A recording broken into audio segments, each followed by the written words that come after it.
Welcome to the Forge Tutorials Maya Masterclass. In our last video, we blocked out the primary shapes of our hammer. In this video, we're gonna give it a little bit more detail and we're gonna use the extrude and bevel options to do it. Now, if we go to our side view, you can see that we don't have perfect corners on the edges of our hammer. Now, in order to get this edge, we can bevel all of our corners. So let's select all of our corners. Let's go to the edge mode and select all 4 of our corners. And let's go back to our side view.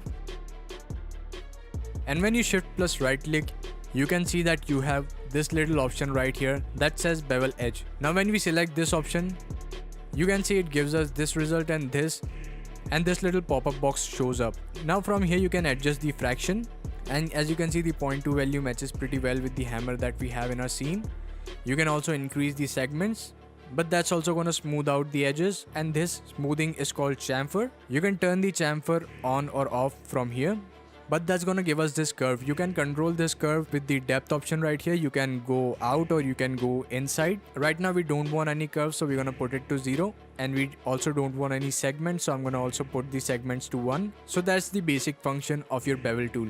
You can also bevel faces. So if I select any face and go to our marquee menu by pressing shift plus your right mouse button and go back to our bevel face option, you can see that you can bevel faces as well.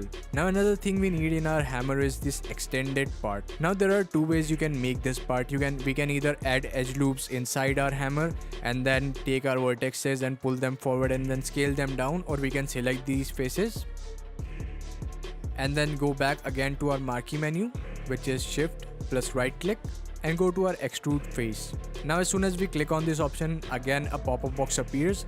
From here you can control the thickness. Let's try to match it as close as we can to the edge that we want right here. Looks like the value that we want is 0.66, or you can also offset it from here. And you can also control the amount of divisions that you want in your extrude. You can also choose to keep your faces together or apart, which can give you a lot of different effects, and we're going to look into that in a little bit. Right now we are working on a single face, so that's not going to affect us in any way. So I'm going to finalize this extrude by going to our move tool, and let's select our face and scale it down. Now as you can see, the scale down is not a perfect match. We need to increase it in the y-axis, so I'm going to scale it up and scale it in a little bit more. Now you can try to match these corners perfectly, but as I said, you don't have to get this pixel perfect. But if you want, you can go back into the component mode. You can go back to your vertex mode and select the vertex and try to match the edges. But I'm fine with the result that I had, so I'm going to undo these and go back to our object mode. And this is our resulting mesh. And don't worry about the other side. Since the object is same on the both sides, I'm gonna tell you how to mirror and merge it in a future lesson. Right now let's work on this side. So as you can see in the reference, we have these dents. So let's create that. Let's select our faces. These 2 faces are similar, so I'm gonna select these 2 right now. And let's again do an extrude. And when you use an extrude command, you don't have to use it to pull out polygons. You can also use it to offset them. So let's create an offset. I think a minus 0.05 would be great for us. Then let's do an extrude face one more time and let's push it in. Let's also push it in by minus 0.05. That seems alright. Let's do the same thing to our top and bottom faces. And now that we know the value, we can just type it in again.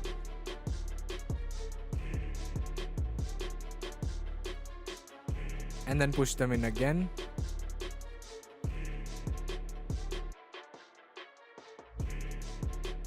Now that looks alright.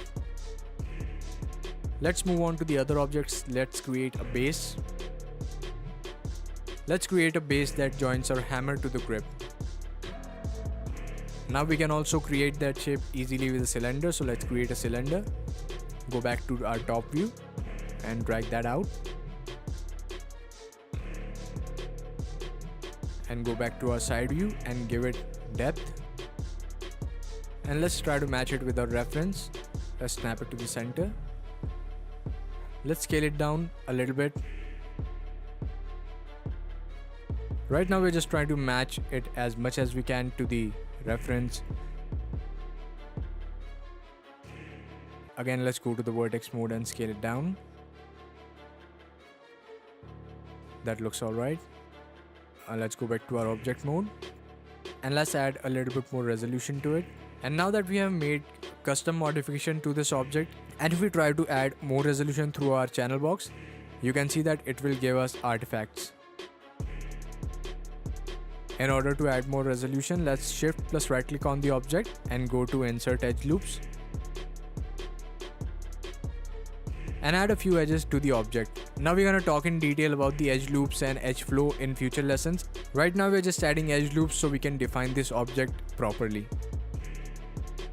Now as you can see in the reference, this part in the object is a little indented, so we are going to again select the faces and go back to our perspective view, and again we're going to extrude the faces and push them inside with translate local Z.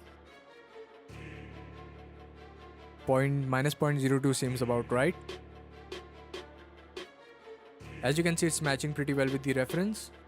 So let's move on to our top. You can also do the same thing here to give it this stepping effect. Let's add some edge loops here as well. Now I'm adding an extra edge because I want to push that in, because I want this effect, it falling in and then straight up and then going diagonal. That's why I'm adding an extra edge. Now that we have added the edges, let's go to our perspective. And I'm going to select both of these complete edge loops and I'm going to scale them in. Let's go to our side view.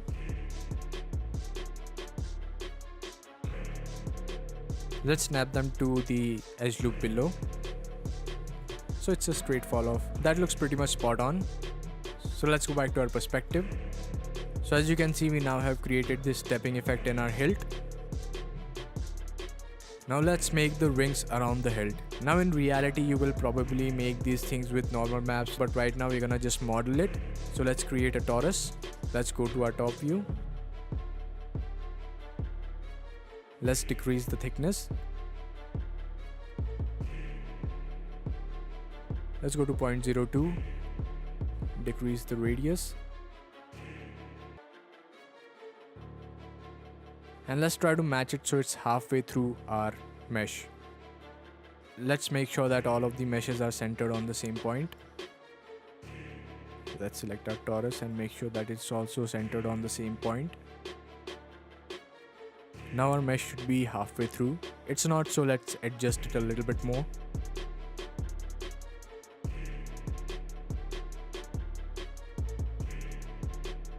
Let's reduce the resolution a little bit. We don't need that much detail, so I'm gonna just put it at 12.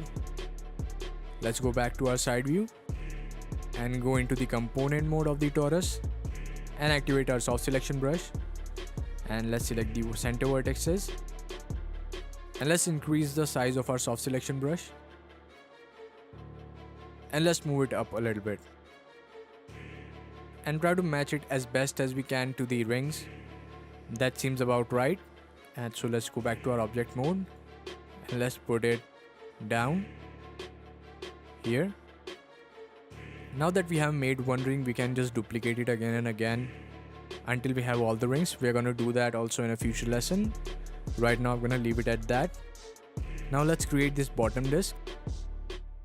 This one's pretty easy. Let's go to our top view and create a basic disc.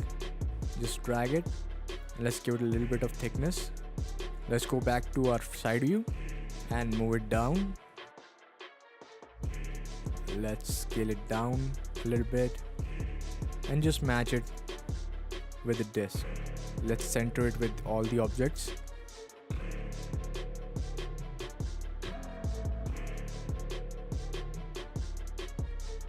Right now everything is a little bit off center, so don't worry about that. We're gonna center everything when we are done with the project. Right now we're just trying to match the reference as closely as we can. So that's it for this video, and remember, you can use the bevel and extrude tool on your vertices, edges and faces. If you use your extrude tool on vertices, you can create spikes. If you use it on edges, you can extend those edges, and you can push out and pull in faces if you use it with faces. And similarly, you can use the bevel tool on all three components as well. So as always, if you enjoyed this video, subscribe to the channel, leave a like, drop a comment. And if you wanna support me directly or buy some cool stuff, link to my Patreon and my merch store is in the description down below. And I'll see you in the next video.